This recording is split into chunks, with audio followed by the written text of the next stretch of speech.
Good morning मेरे प्यारे प्यारे बच्चों। चलिए आज हम लोग शुरू करते हैं एल्डिहाइड एंड कीटोन्स। और एल्डिहाइड एंड कीटोन्स की सारी कहानी आज हम लोग वन लेक्चर शॉर्ट में कंप्लीट करने वाले हैं। सभी बच्चे ध्यान देखना और समझने की कोशिश करना। तो देखिए एल्डिहाइड क्या होता है। एल्डिहाइड को हम लोग डिनोट करते हैं RCHO से। ठीक है, यहाँ पर R भी हो सकता है या यहाँ पर ARCHO भी हो सकता है। AR मतलब बेंजीन रिंग। ठीक है, तो ये हमारा हो गया एल्डिहाइड। इसको बोलते हैं हम एलिफेटिक एल्डिहाइड और ये होता है एरोमेटिक एल्डिहाइड। ठीक है, ये दोनों बातें समझ में आ गई। नेक्स्ट आता है हमारे पास कीटोन। कीटोन के लिए हम क्या लिख सकते हैं यहाँ पर, जैसे हमने ले लिया RC⋯O और यहाँ पर लिख दिया R या R' कुछ भी लिख सकते हो आप। दूसरा क्या हो सकता है AR मतलब बेंजीन, यहाँ पर C⋯O और यहाँ पर क्या लिख सकते हैं हम लोग AR। तो इस तरह से ये हम क्या लगाते हैं, कीटोन भी लगा देते हैं। यहाँ पर AR भी हो सकता है या फिर क्या हो सकता है R भी हो सकता है। तो बेसिकली आपको समझना क्या है कि जो हमारा एल्डिहाइड होता है उसका फंक्शनल ग्रुप होता है CHO, मे भी वो अल्काइल ग्रुप के साथ रहे या एराइल ग्रुप के साथ। और यहाँ पर जो कीटोन होता है उसका फंक्शनल ग्रुप क्या होता है, CO होता है फंक्शनल ग्रुप, मे भी वो अल्काइल ग्रुप के साथ हो या एराइल ग्रुप के साथ हो। क्लियर हो गया यहाँ तक। नेक्स्ट बात कर लेते हैं हम इसके फिजिकल प्रॉपर्टीज़ की, एल्डिहाइड एंड कीटोन्स की फिजिकल प्रॉपर्टी। तो सबसे पहला पॉइंट आता है सॉल्युबिलिटी। सॉल्युबिलिटी देखिए, जैसे जैसे मॉलिक्यूलर मास बढ़ेगा, मॉलिक्यूलर मास मतलब कार्बन का नंबर बढ़ेगा, कार्बन का नंबर बढ़ता चला जाएगा तो मॉलिक्यूलर मास बढ़ेगा, तो उसकी सॉल्युबिलिटी क्या हो जाएगी, डिक्रीज हो जाएगा। आपको तो पहले पढ़ाया गया अल्कोहल फिनॉल ईथर में, जैसे जैसे कार्बन की नंबर बढ़ता है उसकी सॉल्युबिलिटी वाटर में क्या होता है, डिक्रीज हो जाता है, क्योंकि हाइड्रोफोबिक नेचर इंक्रीज हो जाता है। दूसरा बात आता है यहाँ पर, और दूसरी बात होता है कि ये वाटर में कंपाउंड हैविंग 2 और 4 carbon atom soluble in water. क्यों, अगर एल्डिहाइड और कीटोन्स के पास जिसके पास 1 2 3 4 कार्बन है वो तो वाटर में आराम से सोल्युबल हो जाता है, but higher number of carbon वाला कंपाउंड वाटर में सोल्युबल नहीं होता है क्योंकि वो हाइड्रोजन बॉन्ड का फॉर्मेशन नहीं कर पाता है सही से। ठीक है, नेक्स्ट पॉइंट आता है इसकी बॉइलिंग पॉइंट। बॉइलिंग पॉइंट भी यही है कि ये इसकी बॉइलिंग पॉइंट बहुत ही ज़्यादा होता है with respect to their hydrocarbon. क्यों, क्योंकि वो इंटरमोलिकुलर हाइड्रोजन बॉन्ड की फॉर्मेशन कर लेता है। ठीक है, उसके बाद यहाँ पर डोनेटिंग ग्रुप भी है, जो बॉइलिंग पॉइंट ऑफ कीटोन क्या होता है वहाँ पर ज़्यादा होता है। तो कीटोन की बॉइलिंग पॉइंट जो होती है, अब आपको अगर ये बात याद नहीं तो कीटोन की बॉइलिंग पॉइंट ज़्यादा होता है किससे, एल्डिहाइड से। ठीक है बच्चा, चलते हैं नेक्स्ट पॉइंट पर। नेक्स्ट टर्म आता है हमारे पास preparation of aldehyde and ketones. ठीक है, फिजिकल प्रॉपर्टी के बाद प्रिपरेशन में हम क्या करते हैं, सबसे पहले अल्कोहल से प्रिपरेशन करेंगे। तो आप अल्कोहल की अगर ऑक्सीडेशन करवा देते हैं तो एल्डिहाइड बना लेता है। ठीक है, और अगर आपने देखो ये 1 डिग्री अल्कोहल है, 1 डिग्री अल्कोहल की ऑक्सीडेशन एल्डिहाइड देता है और 2 डिग्री अल्कोहल की ऑक्सीडेशन कीटोन देता है। याद है ना, उसमें पढ़ाया था आपको, 1 डिग्री क्या देगा एल्डिहाइड, 2 डिग्री क्या देगा कीटोन, याद रखना। उसके बाद नेक्स्ट आता है हमारे पास रोजेनमुंड रिडक्शन। रोजेनमुंड में क्या करवाते हैं हम, रिडक्शन करवा देते हैं, नामिया रिडक्शन मतलब हाइड्रोजन की एडिशन करवा देते हैं। एक हाइड्रोजन यहाँ दे दो, एक हाइड्रोजन इसके बीच में, और इसके बॉन्ड को इस तरह ब्रेक कर दो, तो क्या हो गया, यहाँ से HCl बाहर हो गया और ये H इसके साथ जुड़ जाएगा तो क्या बन जाएगा, CHO बन जाएगा। देखो ये CHO बन गया, कितना ईजी है, समझ में आ गया। तो ये बन गया आपका रोजेनमुंड रिएक्शंस। उसके बाद अल्किन की ओजोनोलाइसिस कर दीजिए। तो देखिए कैसे करते हैं, मान लीजिए हमारे पास क्या है, CH2 इसकी क्या करवा देते हैं, ओजोनोलाइसिस करवा देते हैं। कैसे करवाते हैं बच्चा, तो हम क्या ले लेते हैं, O3 ले लेते हैं ओजोन, और साथ में क्या ले लेते हैं हम, जैडन ले ओजोनोलाइसिस करवा रहे हैं जिंक से। तो क्या करवाओगे यहाँ पर बताओ, यहाँ पर ध्यान देखो हमने क्या किया, जहाँ पर डबल बॉन्ड है उस डबल बॉन्ड को हटा दो, CH2 लिख दो, CH2 लिख दो, डबल बॉन्ड को छोड़ दिया। और कितने ऑक्सीजन है, 3 ऑक्सीजन है, तो एक ऑक्सीजन यहाँ दे दो और एक अच्छा सा घर बना दो यहाँ पर, एक ऑक्सीजन यहाँ, एक ऑक्सीजन यहाँ, एक अच्छा सा घर बना दिया। और इसको फिर क्या करो आप, इसको फिर ब्रेक कर दो, इस तरह से ब्रेक कर दिया हमने, इस तरह से ब्रेक कर दिया। तो ये जो ऑक्सीजन है इसको तो जिंक लेके भाग जाएगा। कौन सा ऑक्सीजन, ये वाला ऑक्सीजन को कौन लेके जाएगा, जिंक। तो क्या बना लेगा, ZnO चला गया। और ये वाला कंपाउंड क्या बनेगा, सोचो तो क्या बन गया आपका, CH2O। क्या तुम इसको लिख सकते हो, HCHO बन गया ना, एल्डिहाइड फॉर्मल्डिहाइड बन गया ना, तो ये भी CHO ही बन जाएगा, मतलब HCHO ही बन जाएगा। तो अल्किन की भी अगर आप ओजोनोलाइसिस करते हैं तो क्या देता है, एल्डिहाइड देता है। समझ में आ रहा है कि नहीं आ रहा है, बताइए। तो ओजोनोलाइसिस ऑफ अल्किन क्या देगा आपको, एल्डिहाइड और कभी कीटोन दोनों देता है। अब कब देता है वो हम प्रैक्टिस करेंगे, अभी हमने एक सिंपल सा एग्जांपल आपको समझा दिया। उसके बाद आता है हमारे पास स्टीफन रिएक्शन। स्टीफन रिएक्शन में हम नाइट्राइल कंपाउंड से बनाते हैं, तो ये नाइट्राइल कंपाउंड है। और ये देखो स्टीफन में कौन सा रिएजेंट लेते हैं वो याद करवाता हूँ, SN। देखो यहाँ पर S यहाँ पर S है, यहाँ पर N है, मतलब SnCl2 लेंगे और यहाँ पर HCl लेंगे तो और उसकी क्या करवा देंगे हम, हाइड्रोलाइसिस। तो Cn की हाइड्रोलाइसिस हमेशा क्या देगा आपको, एल्डिहाइड दे देगा। वैसे देता क्या है ये आपको, ये टोटोमेरिज्म के साथ देता है, टोटोमेरिज्म। यहाँ पर क्या होगा इस तरह से, और उसके बाद हाइड्रोलाइसिस करवाते हैं। तो ये मैकेनिज्म आप समझ लेना कैसे होता है, या मैं आपको बता भी सकता हूँ। देखो यहाँ पर RCN है, तो RCN मतलब R, यहाँ पर C ट्रिपल बॉन्ड N है ना, और इसकी क्या करवा रहे, रिडक्शन करवा रहे हैं। तो एक H यहाँ दे दिया, एक H यहाँ दे दिया, इसके दो बॉन्ड को तोड़ दो। रिडक्शन मतलब, अरे रिडक्शन नाम है ना इसका, हाइड्रोजन की एडिशन। तो ये दो बॉन्ड टूट गया यहाँ से, तो क्या बना लिया ये बताओ, ये बना लिया R और यहाँ पर CH, ये दोनों जुड़ जाएगा, और यहाँ डबल बॉन्ड बच गया क्योंकि एक बॉन्ड तो ये टूट गया है, अब दो ही बॉन्ड बचे। यहाँ पर क्या बच गया, NH। अब इसकी हाइड्रोलाइसिस करवा दो। हाइड्रोलाइसिस मतलब इसको क्या दे देते हैं, O, और यहाँ क्या दे देते हैं, H, यहाँ दे देते हैं H। ये दो बॉन्ड टूट गया तो इसके भी दो बॉन्ड टूट गया, और ये देखो क्या बन गया, RCHO बन गया। अरे बन गया RCHO, बन गया ना एल्डिहाइड, और ये क्या बन जाएगा, NH3। ये NH3 बाहर निकल जाएगा। इतना अच्छा समझा रहा हूँ, क्या बात है। तो ये एल्डिहाइड बन जाएगा। उसके बाद आता है हमारे पास इटार्ड रिएक्शन। इटार्ड रिएक्शन में टोल्यूइन से हम क्या बनाते हैं, बेंजल्डिहाइड। ये तो रट्टा मारा होगा आपने 12th क्लास में, ये क्रोमाइल क्लोराइड के प्रेजेंस में, ठीक है। उसके बाद आता है गटरमन कोच रिएक्शन। कौन आता है हमारे पास, गटरमन कोच रिएक्शन। गटरमन कोच, देखो कोच में ही लिखा हुआ है CHO, KOCH, तो CHO यहाँ क्या बनाएगा, बेंजल्डिहाइड बनाएगा। बेंजल्डिहाइड बेंजीन से बनाते हैं बेंजल्डिहाइड। तो ठीक है, ये हमारा प्रिपरेशन था एल्डिहाइड एंड कीटोन्स का। आप चलते हैं नेक्स्ट पॉइंट पर। नेक्स्ट हम देखते हैं इसकी केमिकल प्रॉपर्टीज। अगर आपने एल्डिहाइड की ऑक्सीडेशन करवा दिया तो एसिड देता है, जितना कार्बन एल्डिहाइड में उतना ही कार्बन का एसिड, ये तो पता ही है आपको। अल्कोहल की ऑक्सीडेशन एल्डिहाइड, और एल्डिहाइड की ऑक्सीडेशन एसिड, ये तो कितना बार आपने रट्टा मारा होगा। तो अल्कोहल क्या दे देता है आपको, एल्डिहाइड दे देता, सॉरी अल्कोहल की ऑक्सीडेशन एसिड बना देगा। और कीटोन की ऑक्सीडेशन भी क्या देता है, कीटोन की ऐसे पॉसिबल नहीं होता, बहुत हाई टेम्परेचर, बहुत सारा फैक्टर यूज करना पड़ता है। तो कीटोन की ऑक्सीडेशन करवाएंगे तो क्या बनाएगा, एसिड, ये भी एसिड। तो एल्डिहाइड एंड कीटोन की ऑक्सीडेशन क्या देगा, कार्बोक्सिलिक एसिड देगा, याद कर लेना। जितना कार्बन होगा उतना ही कार्बन का क्या दे देगा, वो एसिड। जितना कार्बन, यहाँ पर कितना कार्बन है, 2, तो यहाँ पे 2 ही कार्बन का क्या बना, एसिड बना। यहाँ पर कितना कार्बन है देख लो, 1 2 3, तो यहाँ पर भी कितना बन जाएगा, 3 कार्बन का एसिड बनेगा, ठीक है। तो ये सब बात एकदम याद रखिएगा, 3 कार्बन का एसिड बन जाता है यहाँ पर, ठीक है बच्चा। यहाँ पर आगे चलें। अब नेक्स्ट आता है हेलोफॉर्म टेस्ट। हेलोफॉर्म मतलब क्लोरोफॉर्म टेस्ट, आइडोफॉर्म टेस्ट। तो ये हमने ले लिया, क्या ये हमारा कीटोन, क्या ये कीटोन है। तो कीटोन की अगर आपने क्या करवा दिया, NaOH के साथ रिएक्शन करवा दिया, मतलब अब अगर तुमने यहाँ पर NaOH के जगह पर Cl ले रहे हो, क्या I ले रहे हो, क्या ले रहे हो। तो यहाँ पर देखिए ये जो CH3 है, कौन सा CH3, ये CH3, ये बना लेगा आइडोफॉर्म या क्लोरोफॉर्म कुछ भी। तो ये चला जाएगा CHI3 ले लिया तो आइडोफॉर्म, Cl ले लिया तो CHCl3 मतलब क्लोरोफॉर्म बना लेगा।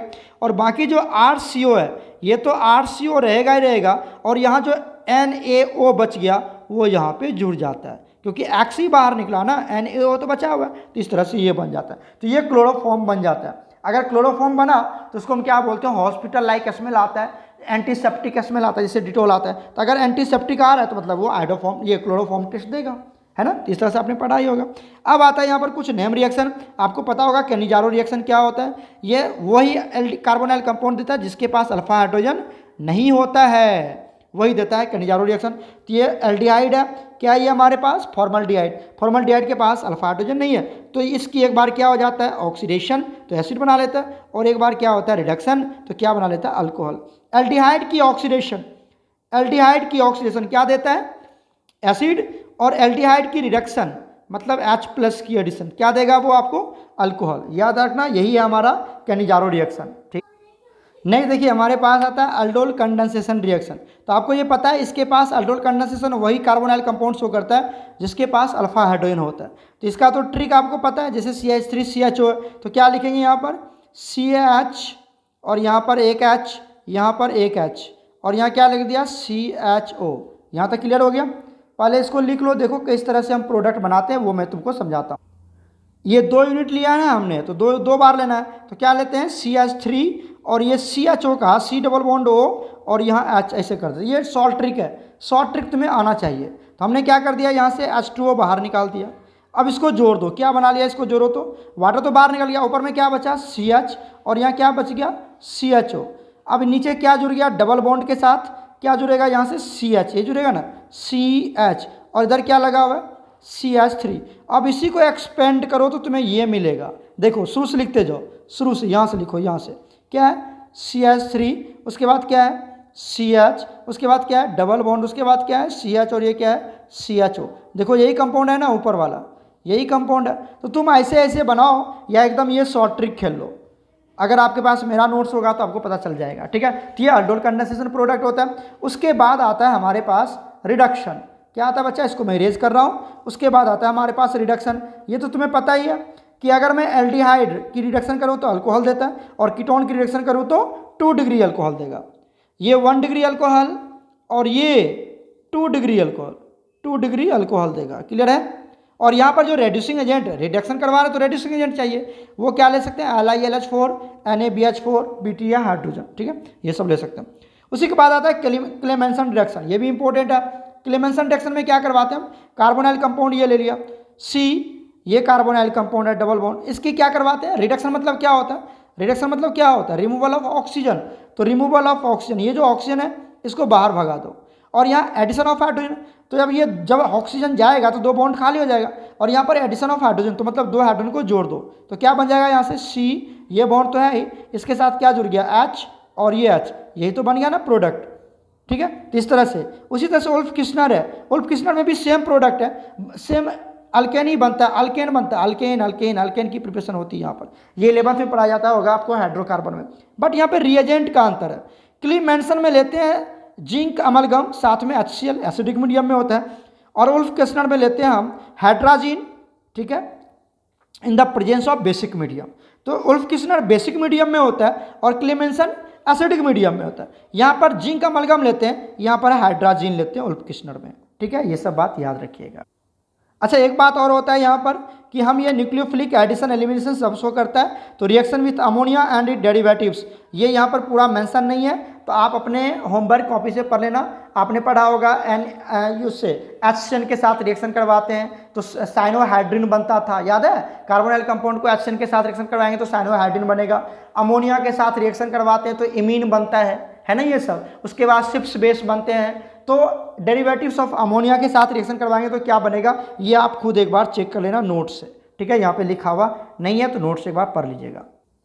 अब इसके बाद देखिए क्या हमारे पास कार्बोक्सिलिक एसिड, कार्बोक्सिलिक एसिड इसको कैसे रिप्रेजेंट करते हैं हम, RC डबल बॉन्ड O, यहाँ से OH, और भी आप बना सकते हो इसको बेंजीन के साथ, तो C डबल बॉन्ड O, यहाँ पर OH। तो यहाँ पर आप R भी ले सकते हैं या AR भी ले सकते हैं, ठीक है। तो दिस इज कार्बोक्सिलिक एसिड। अब सबसे पहली बात कर लेते हैं इसकी हम फिजिकल प्रॉपर्टीज की, कार्बोक्सिलिक एसिड की फिजिकल प्रॉपर्टी दिख पा रहा होगा आपको, जो दिया हुआ है नोट्स में उसके अकॉर्डिंग टू द पॉइंट चल रहे हैं। तो फिजिकल प्रॉपर्टी की बात करते हैं, तो जो भी आपका एलिफेटिक कार्बोक्सिलिक एसिड होता है up to 9 carbon atoms are colourless होता है, लिक्विड होता है रूम टेम्परेचर पर, और इसमें कोई कलर स्मेल नहीं होता। इसकी बॉइलिंग पॉइंट जो होती है वो भी एल्डिहाइड के रिस्पेक्ट में ज़्यादा होता है, क्योंकि ये हाइड्रोजन बॉन्ड बना रहा है, ये हाइड्रोजन बॉन्ड को रिप्रेजेंट करता है, ये हाइड्रोजन बॉन्ड को रिप्रेजेंट करता है, ठीक है। तो इसलिए इसकी बॉइलिंग पॉइंट डैमर फॉर्म में ज़्यादा होता है, ठीक है।